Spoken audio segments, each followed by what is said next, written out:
How do we find more love for ourselves? Where do we look when we're feeling unfulfilled and maybe like we're not lovable? How do we access those deep parts of us that tell us and show us that we are so deserving of the love that we are seeking? Welcome back to Happiness Happens. I am your host, Simona. In today's episode, I have Michelle with me, who has built an absolutely brilliant business helping people celebrate their love. And that's what we're going to be talking about today in our conversation. Before we get into our episode, if you like this podcast, I know that you will love and you should check out the Thank You for Saying No podcast. They talk about how they're grateful for when they're told no, said no, or when a situation didn't work out because of what it taught them or led them to.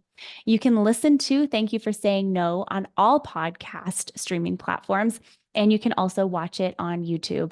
I'll be sure to have the link in the episode notes below for you. Now, let's get into our conversation with Michelle.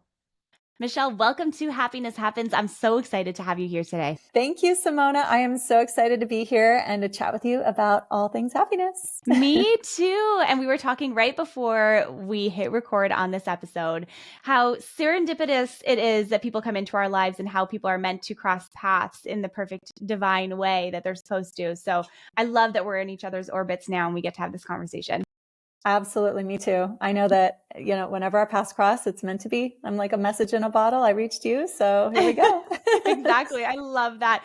Okay. I'm going to start off our conversation today with a question that I ask all of my guests when they come on the show, because I am so curious to know, what does happiness mean to you? First of all, that is such a big, amazing, deep question.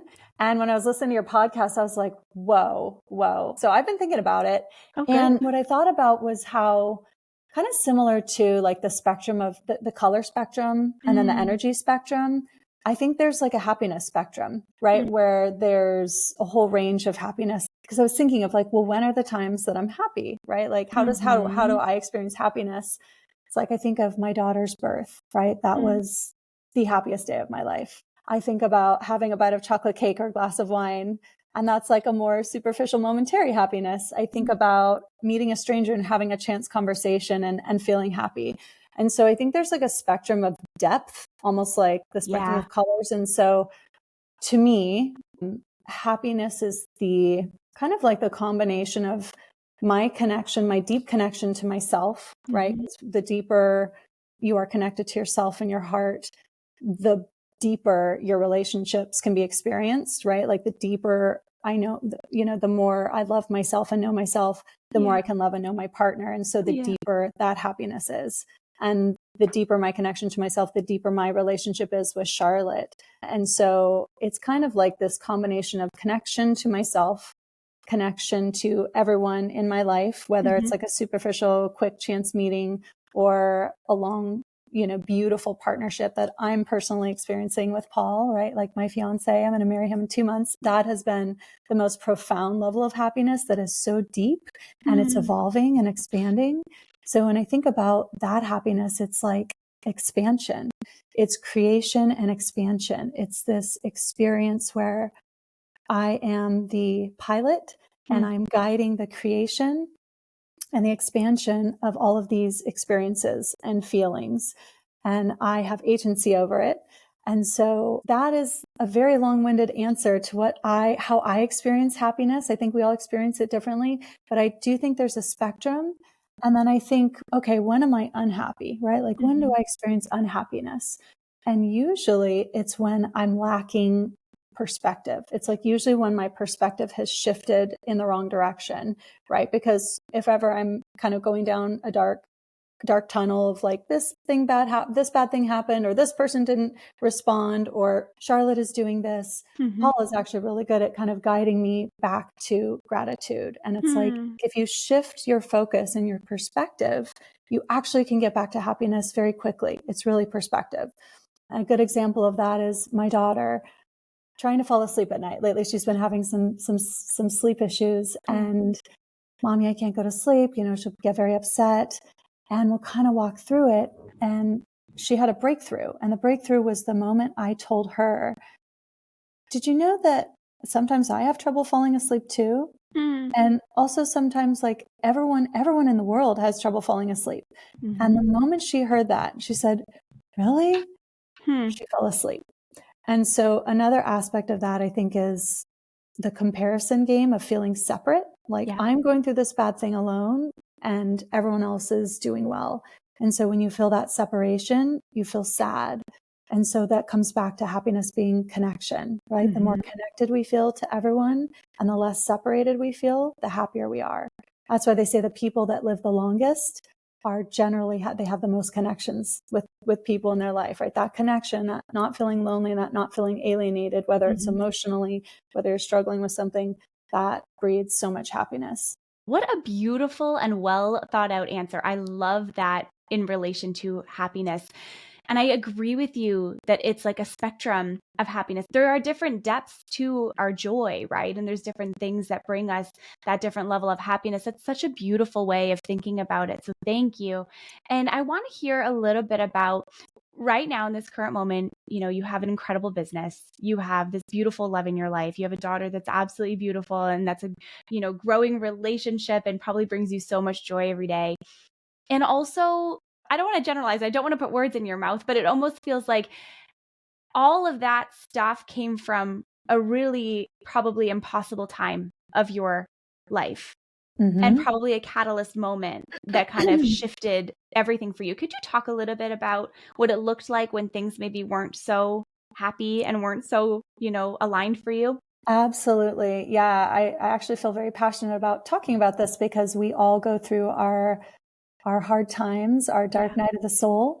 And it's that darkness that gives contrast to the light. So now that I'm living in this light, wonderful place, I have so much more appreciation for it because I experienced such a low, dark time in my life. So yeah, I would say like when Charlotte was younger, and in my previous marriage, I was in a quite a challenging marriage relationship. And I felt a little bit like, I remember being at such a low point that I thought there was no reason to live anymore. Like, what's the point of living if my body is shutting down, I'm going in a fight or flight, I'm in panic mode, right? I have a newborn. I had quit my job at Harry Winston and I was so unhappy. I didn't really see a way out. And that was kind of the beginning of my journey, right? It's like I was going through life, I had a fairly like normal childhood upbringing, everything, did well in college, did well in school, was always in sales, like working, achieving. And I thought, I'm going to get married. I'll be a stay-at-home mom and then I'll be happy. That was actually like, cause I grew up watching my mom struggle, work nights, go to school during the day. And she hardly had time for us. We were in daycare a lot because she was working. So was my dad. So it was like, I'm going to change that. Right. I've worked a lot, but now I'm going to be a stay-at-home mom. I'll raise my child. I'll be with my child. But it just so happened that I had missed the most important part of the happiness quotient, which is connection to myself. Right. And so I landed in a relationship that was at the same level of my self-worth. Right. One of the biggest things I've learned about this whole journey is the level of love you have for yourself is going to be reflected in every relationship that you call into your life, from personal to friendship to business. And so that at that time in my life, that was a match for my level of self-worth and self-love. Yeah. And I didn't realize that at the time. I was just like, what am I going to do? I have a newborn. How am I going to rebuild a life with a newborn? And I went to actually a workshop by Lori Harder in Newport Beach. It was, and that weekend changed my life. I heard Danette May speak, and she had gone through a painful divorce. She had children. She could hardly feed them, and just hearing her tell her story and seeing what a bright light she was and that she had done it made me realize I could do it too. And so that weekend I decided I'm going to start a business where I don't have to go back to retail hours, but I can work and be with my daughter. Like, I'm just going to build this thing. Given my background at Harry Winston, Tiffany's, and Van Cleef & Arpels, like I had all this retail experience behind me, a strong sales experience, and I'm going to find a way into a better life. So that was the weekend that changed my life, truly. And I was invited that weekend by Rebecca Cafiero, a very, very good friend of mine who's helped me build my business also. So that weekend was the beginning of the journey. And the journey was not easy, right? Yeah. I would say like the key takeaways of like anyone going through their hardship. It's not like if you're one of the unlucky ones going through a hardship, it's like every single Everybody. person.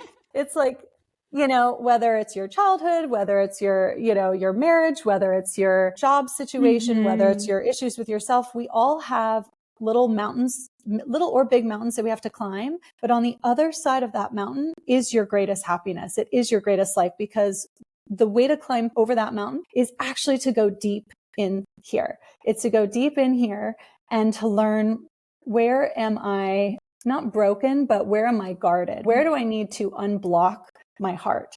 Usually from childhood, subconsciously, we develop defense mechanisms that build barriers around our heart. They build borders, and we also have blueprints that are being created that aren't necessarily true or good for us. And that's what kind of can take us down a wrong path, or not a wrong path, but a path that will teach us this is actually not going to be your happiest life, right? We all are the creators, the directors, the writers, and the actors of our own life. Like, no one is responsible for my life except for me. No one is responsible for this life, the great life, or the bad life except for me, right? When we're blaming everyone else or other people, we've taken the power away from ourselves. So I think realizing, instead of like blaming my spouse at the time, that was not the way out. It was actually taking radical responsibility for my life and saying, okay, how did I get here? It's because I said yes to a relationship that was, you know, not good for me, because I thought that that was good enough, or as good as it would get for me.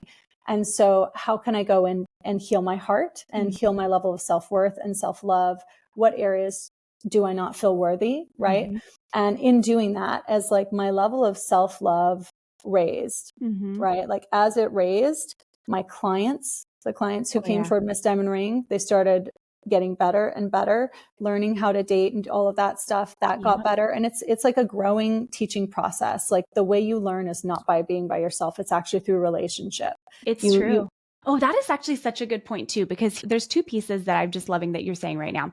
First of all, a lot of the times people will say, you know, if you get out of, it's like kind of like twofold. If you get out of a relationship, you know, you should not date, you know, for a year or two, work on yourself and all this stuff. The challenge with that is, as soon as you get yourself into your next partnership, immediate mirrors and all of the things that you have not seen within yourself come right back in front of you, right? So I think of this as like two ways. Like, I think it's totally fine to go back out. If you're ready emotionally, you just have to know what place it's coming from, right? Like if it's coming from a place of, I don't want to be alone and I'm fearful of being alone, versus I feel empowered to learn more about myself and about the world around me. Those are two different mindsets. But like, what did it feel like for you making that mindset shift within yourself? Can I ask you how old you were at that time, if you feel like sharing? And if not, that's fine. Yes. I was 32. I was 32 when I got married, and I had Charlotte. I was like getting older, you know, all of that stuff. But I think, Michelle, this is really important. I don't mean to cut you off, but it's important to highlight, because my audience, I'm 32, my audience is around, you know, I don't know, like late 20s, like mid 40s, that kind of thing. And I think a lot of the times people get stuck in this fear that it's never going to get better than what they have. And I'm 32, I'm 33. I just should stay in this thing because I'm scared of what it looks like, you know, on the other side of that. Yeah. But you're proof that that's not necessarily the case. It's not that scary. Like, it's scary, but it's not bad. Yeah. It's like, I have like two thoughts on that. Yeah, please. First of all, it's like, I'm living my best life now at 43. Seriously. Like, I've never been happier. It's better than I ever thought it could be. My daughter's flourishing. She's 10 now. I met the love of my life 2.5 years ago on Bumble, who just so happened to be from my hometown. We grew up 2 miles from each other, but we never met. So yeah, that's so funny when that happens. Yeah. But I spent a few years almost like preparing for this relationship. And what I mean by that is this: anytime you are entering into a relationship, you just have to know this: the relationship is going to be as good as how you feel about yourself right now. That's it. And it's like, if you are unhappy and you're looking for a relationship to make you happy, it's impossible, because that means you're entering into a relationship to pull from them. You're like, here, you make me happy because I can't do it on my own. Right. So you're like, you're already entering the relationship to take. And that's the energy. What's going to happen is when you take from someone, they take from you. So, right, like that's the universal law of like reciprocity. If you're entering to serve and to give and to share and expand, then you get that from your partner, right? If you enter into expand and awaken love within one another, you get that back from your partner. But if you're in a bad place and you're going to a relationship to feel better, you're going in to take. And so the relationship can only be as good as what you enter, the level of love that you have, the level of happiness that you have, like that's what you're bringing. So you're going to be magnetizing and matching with someone at that level. So if you're taking, they're taking. If you're giving, they're going to give. Like it's actually that simple. And that like that relationships, people who've been in relationships for a long time can transform their relationship with that energy and that mindset also, right? Like everyone's always waiting for the other person to give first and to pursue first and to be generous first or to help with the kids first or to do this more. They're not doing this. I'm going to wait for them to do it. They should do it first. Actually, right? You've heard the quote, be the change you wish to see. It's really like, you have to triple down and give way more than you need to or should in order to replenish the relationship so it gets there. If you give and serve to someone, like as long as it's not like a full-blown sociopath and like a full-blown narcissist with a personality disorder, like you will be reciprocated. And then it's like you'll both get to that level where you're both getting your needs met. That's beautiful. And this idea that you're explaining it without saying the specific word, which is this idea of a conscious partnership, right? Someone to help you grow as a person and grow emotionally, and like having that emotional awareness and that match. People think that it's something that is impossible to find, but it's not. Everything that you're saying is so spot on. Like if you don't have that relationship within yourself, you're never going to find that type of relationship. And I do like that you made the distinction between someone with, personality disorder or narcissism, because for someone like that, you can give your entire life and it'll never be enough. Correct. And to the point where you like break your own self, and then you lose yourself in trying to be something that you're not. And then you get to this place that's like, who even am I? Like, who am I? What is this life that I'm living? And then that fear creeps back in of, but if I make a change, it's so scary. How am I going to survive? How am I going to do it financially? How am I going to, like, all these questions? Would you agree? Like, you're really not tapping into yourself on a heart level. Like, it's a fear-based way of living, as opposed to those tiny little steps, like shift your mindset and to welcome in more of that love that you deserve. Yeah. I completely understand the mindset of every woman who is maybe trapped in a relationship and they're afraid to leave, because the number one reason is financial, right? It's like, can't pay the bills, like have children, can't like, I understand that. So one of the things that I did that worked for me, and this comes back to energy and worthiness and being in your feminine and in your receiving, and it's like kind of stepping into ease and abundance, is if you're in the energy of lack and fight or flight and fear, and it's, what am I going to do? What am I going to do? That energy, like when you're putting that out, unfortunately, that energy is going to come back into your life. So you're not going to get out of your situation with that energy. It's actually impossible. The only way to get out of your situation is to shift your energy to the place you want to be, not where you are right now. But if you want to be in a place of abundance and ease and financial, like abundance, you want to feel safe, you want to be in a healthy, beautiful relationship, you actually have to trick your energy, trick your mind, trick your subconscious into believing you're already there and living in that meditative or hypnotic state. This is what I did for 4 years, was like 45 minutes of meditation, of being in the feeling. When I was at my lowest, I was in meditation, in hypnosis of the life that I'm actually now in. It actually really works. Like the relationship that I have with my daughter, my business, my partner, my dream home life, all of it, you name it. It started with an energy shift and a feeling shift. When I say energy, what I mean is feeling.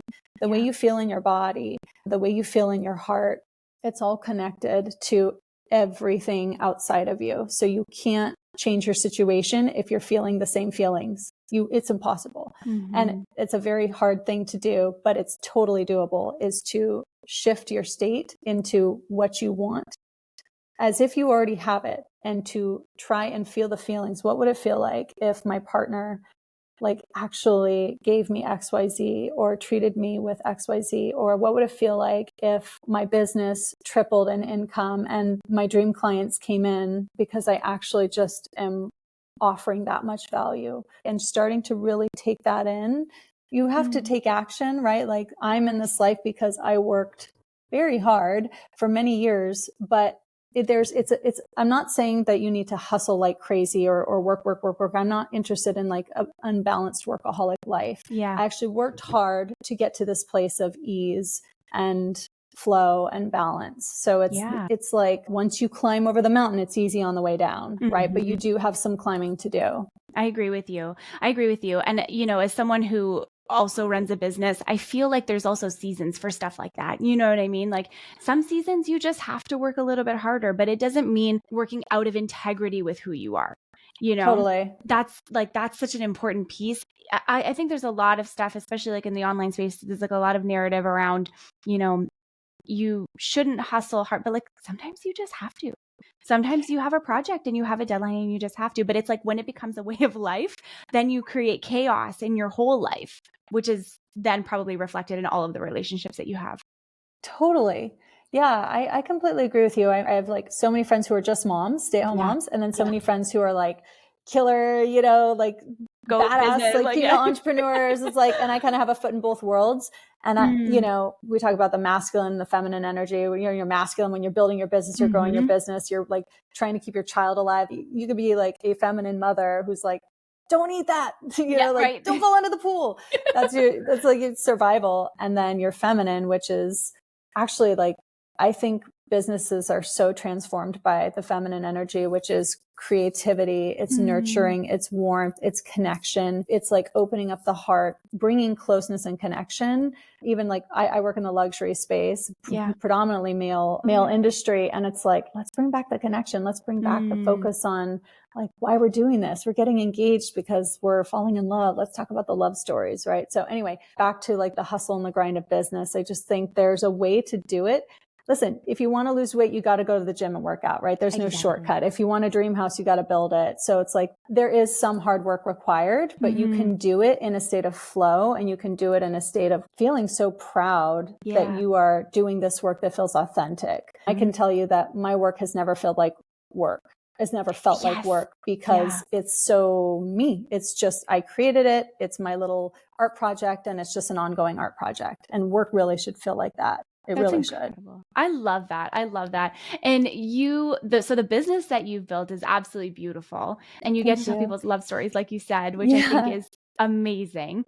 What would you say is your favorite part about celebrating other people's love? I love hearing how they met. If they buy a ring, I'm like, tell me how you met. Like, just tell me the story, you know? And then they get lost in the story.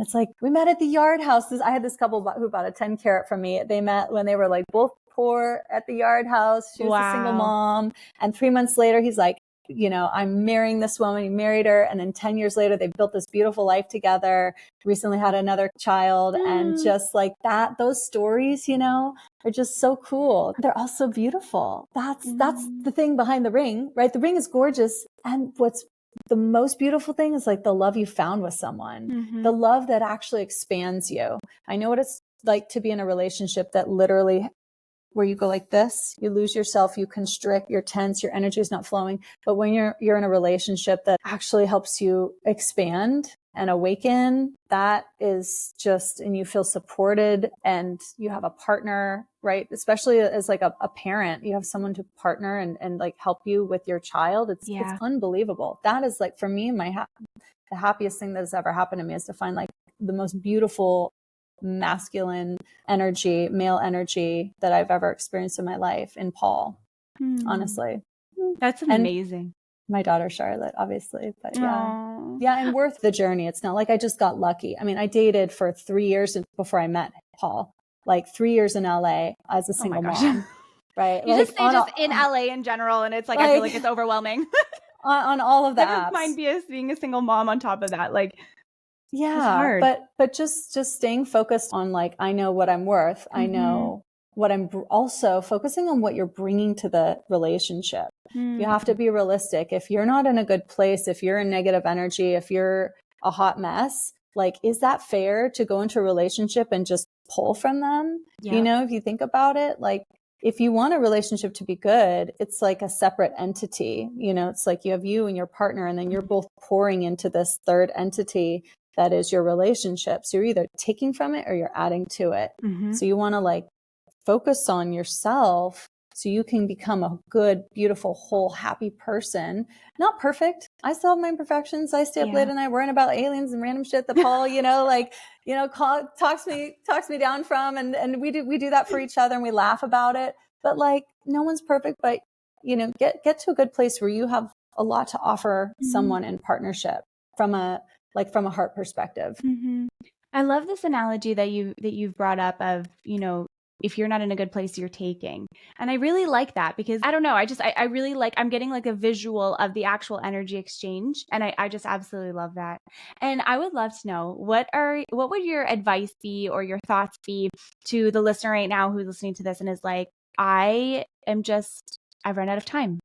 I'm too old. My time has come and gone. No one might want me. Like, maybe I'm too old, or whatever the story is that they're telling themselves, which you're not, by the way. But like, you know what I mean? Like the story that goes with that, which leads back to that self-worth. But what would you say to them? I would say whatever you believe is true about yourself is what is going to be true in your life. And so I would focus on shifting that. We're all building our own reality, right? Yeah. Like, I've heard of people falling in love at 50, 60, 70. I mean, couples who find me, I hear their stories, and it's so inspiring. They're on their third or fourth marriage, or they waited till love until their 50s. And the beautiful thing is this: there's 8 billion people on the planet and growing, and every single person is looking for what? Love. Every single person on the planet is looking for love. So if you can release that false belief, which doesn't serve you, release the false belief that it's too late, that you're not X, Y, Z, and just focus on, I'll tell you what, it doesn't matter what you look like or how old you are. If you can make someone feel loved, then that is so valuable. Someone will want to be in a relationship with you, regardless of everything else. Like, everyone has baggage. Everyone has, zits on their face. Everyone wants to be 2 sizes smaller. It's like, trust me, you're not special. Like, we all want that. But the thing that is actually valuable and special, and more important than being a supermodel or being 25 or whatever, is making someone feel worthy, making someone feel good about themselves, and making someone become the best version of themselves. So if you can do that with yourself, then you can do that with your partner. And if you can do that with your partner, you will have a very long line of people waiting to date you.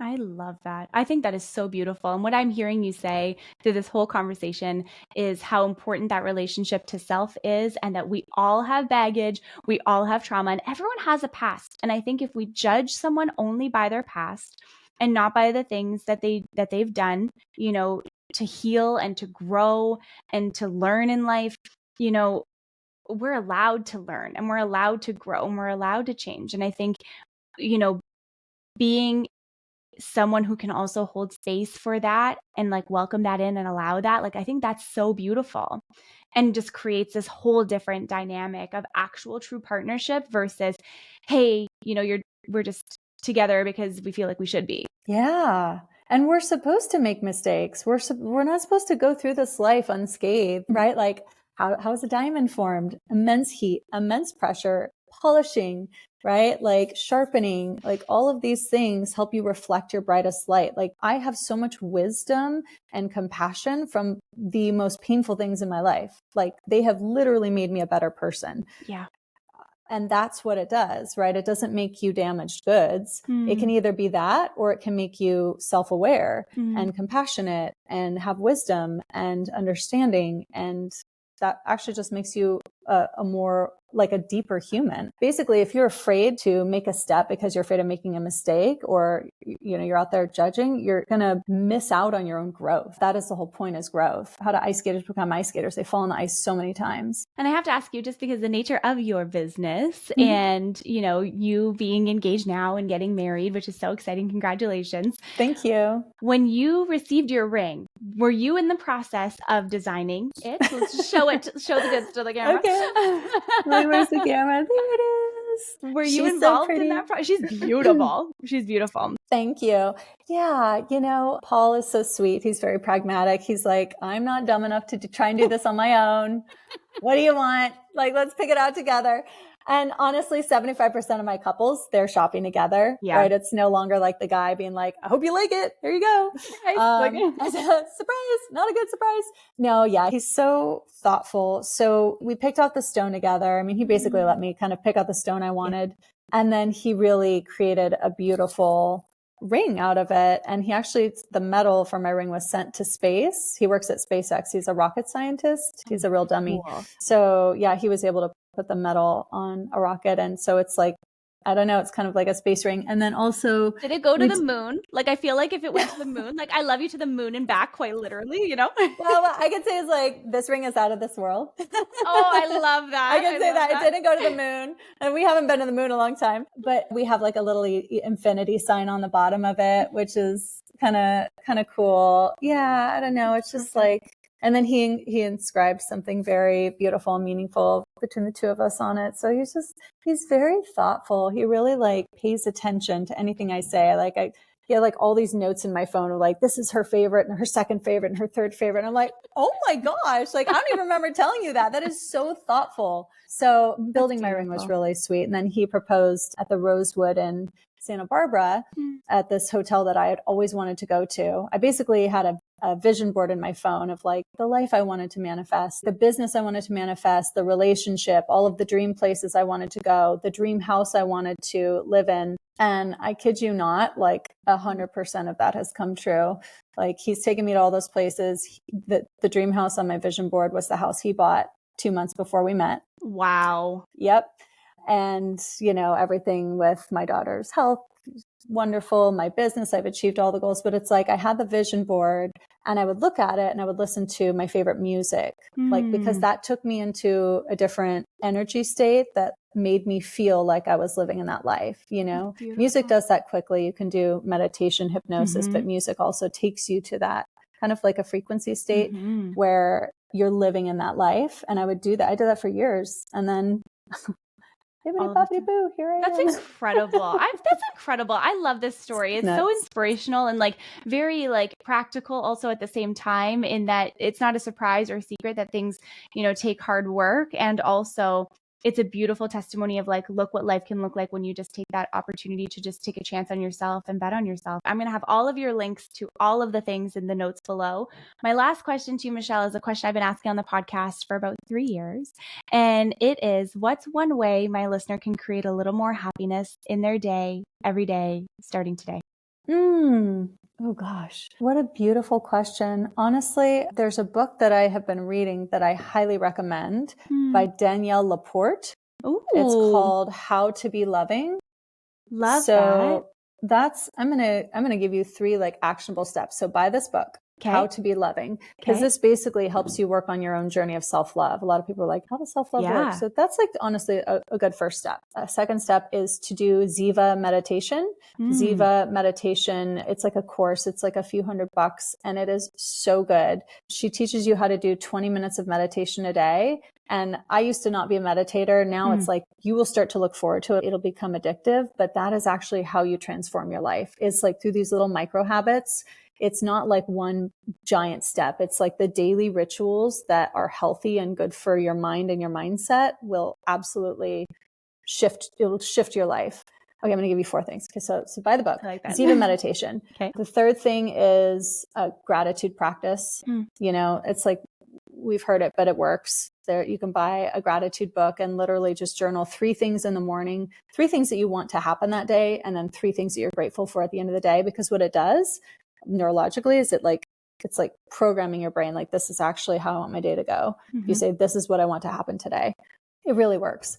And then the fourth thing is to create a little vision board in your phone. Just create an album and screenshot like all of the things that you want to manifest, right? Like not just the physical things, but the things that make you feel, because behind the physical thing is the feeling. It's like going to make you feel this way, right? Like I wanted this partnership so I would feel safe in my life and in my body. And like I had a best friend and it feels better than I ever imagined it could.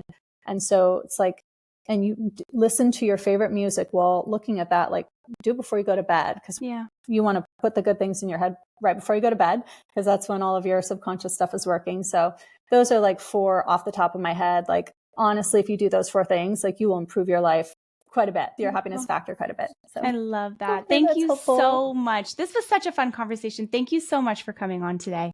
Of course. Thank you so much for having me. I love what you're doing. I think just focusing on happiness, it's like there are actionable steps, right, toward happiness. It's not like just a fleeting feeling. It's like you can do things to actually make yourself happier. So I love what you're doing. Thanks for having me. Oh, you're so welcome. Thank you so much for saying that. I really appreciate that, because that's truly has been the intention of every single conversation.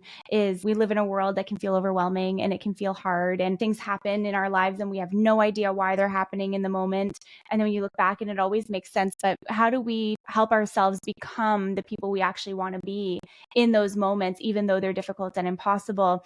And how do we want to show up in our own lives every day? Like, I really feel like that's super important. And I think that, you know, we start to change the energy of the collective when we start to believe in our own selves more. So conversations like today, you've impacted so many people by giving them the opportunity to be like, hold on, maybe there is something within me that I've been saying wrong to my own self. Not wrong, because I think it really is good or bad, but, you know, something different to myself. So yeah, super Totally. Wait, I have to say one more thing. Yeah, please. It's not over yet. So one thing that actually will transform the way you experience something bad, because bad stuff is happening to everyone. Like the world is chaotic. I believe in manifestation. So there's manifestation where like, I think we're all connected and we're all able to like, we can make things happen, but there's also chaos. There's also like, we can get entangled with the chaos of life, and you can connect with someone with bad energy, and something bad can randomly happen to you, which I know people where that has happened to, tragedies, and that there's no purpose there. But if, let's say you've gotten into a relationship and you're like, why did I do this? Why did I do this? That question actually it's not helpful. It's making you feel bad about yourself. Why would I do this? Instead, what can I learn from this? What am I meant to learn from this? I did that again, didn't I? Okay, Michelle, like, all right, you really think that that's all you deserve. I wonder if you might want to focus on the fact that you are awesome, and that, you know, you have a lot to offer, and that you can call in someone better. But let's learn from this. Let's learn that we need to work on worthiness. Maybe we meditate on it, but it's like, use that question instead of like, why did this happen to me? Like, that's victim. It's what can I learn from this? That's agency. That is like, I am in control of this life. I did that. I'm going to learn from it. I'm going to make it better next time. That shifts everything. I love that. I feel so fulfilled right now. Like, I feel like so, I don't know, just like the inside of my soul is very happy right now. So thank you. Good. Me too. Thank you. Yeah, this is so wonderful. You're welcome. Thank you so much for tuning into today's episode on Happiness Happens. I so appreciate you being here. If you loved what we talked about today, please connect with both of us. Let us know what you loved, what resonates with you, something that you learned, something that you can't wait to implement and put into your life. I hope you have a beautiful week ahead. And remember that happiness happens when you're least expecting it.